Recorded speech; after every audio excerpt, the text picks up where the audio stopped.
Hi everyone, how do you prep your veggies for fried rice? Well, here is how I do mine. I added my grated garlic to my heated oil and allow it to fry for a little while.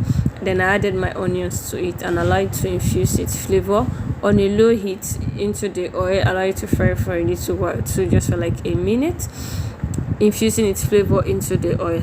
After which I will add my fresh pepper. I love making use of fresh pepper for fried rice because I like its flavor and I like my fried rice having this spicy taste.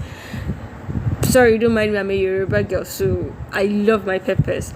I like my fried rice having, even if it's just this teeny little bit of spicy taste, I love it. I don't know, there's this taste it gives it. After which I will add my ginger powder, my salt, my curry and my seasoning powder, and then I will mix and allow it to be on a low heat just for like a minute.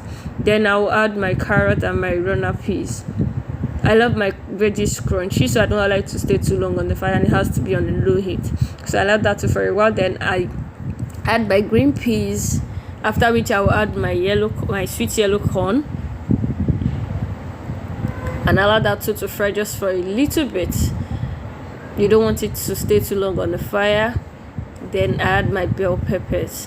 I love my fried rice being colorful, so I make use of all the bell peppers I can find in the market. Assuming I can get the orange one, I would have added that too. Then I added a little bit of soy sauce. You have to be careful with the soy sauce. You don't want your fried rice to be too salty. Remember, you've added a little bit of salt to your rice, so you have to be careful when adding salt and also making use of your soy sauce, because if you added too much, your fried rice will end up being too salty.